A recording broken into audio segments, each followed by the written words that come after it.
มักกินผักหลายผู้เฒ่าสิลิ้นทอนจนจืดน่ะเวลาผักงามหรือว่าเพิ่นได้ผักมางามๆใหม่ๆจังซี่เพิ่นก็สิโทรหาเพราะว่าเอาเบอร์ให้เพิ่นเนาะว่าคันมีผักงามๆหรือว่าผักเจ้าปกอ่อนๆนี่โทรหาลูกโลดเด้อจั่งซี้ลูกสิมาเอานำว่าซั่น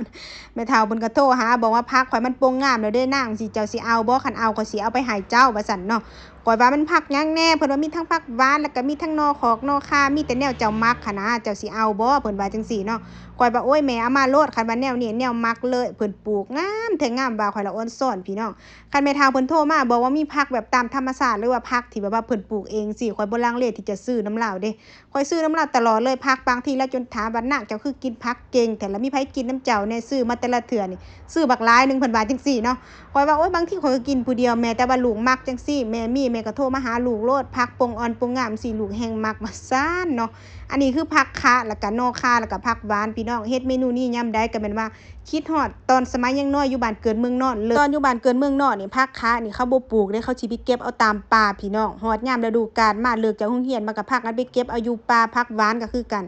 แต่ว่าผักหวานนี่บ้านเกิดเมืองนอนข้อยเอิ้นว่าผักสะมอนพี่น้องแต่ว่าค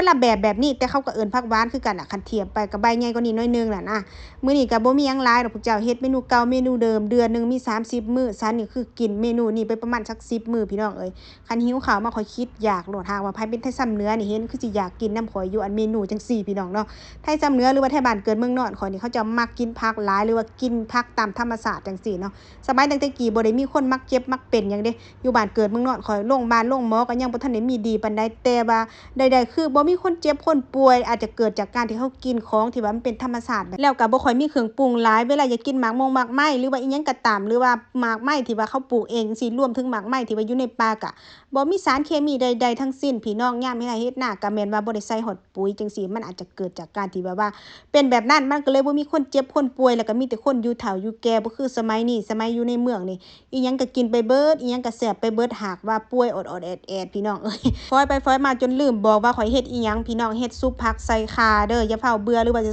เฝ้ารำคาญข้อยเพราะว่าข้อยมักกินแบบนี้พี่น้องคันข้อยเห็นแล้วข้อยอดบ่ไหวแล้วข้อยก็อดถ่ายลงให้พี่ๆเบิ่งบ่ได้เพื่อผู้ติดตามใหม่มาเห็นอยากกินนำเนาะพี่น้องเนาะมื้อนี้ก็กะละมังบักใหญ่หนึงมีทั้งหน่อข่าผักคะแล้วก็ผักหวานแล้วก็เขาเอิ้นว่าหยังก็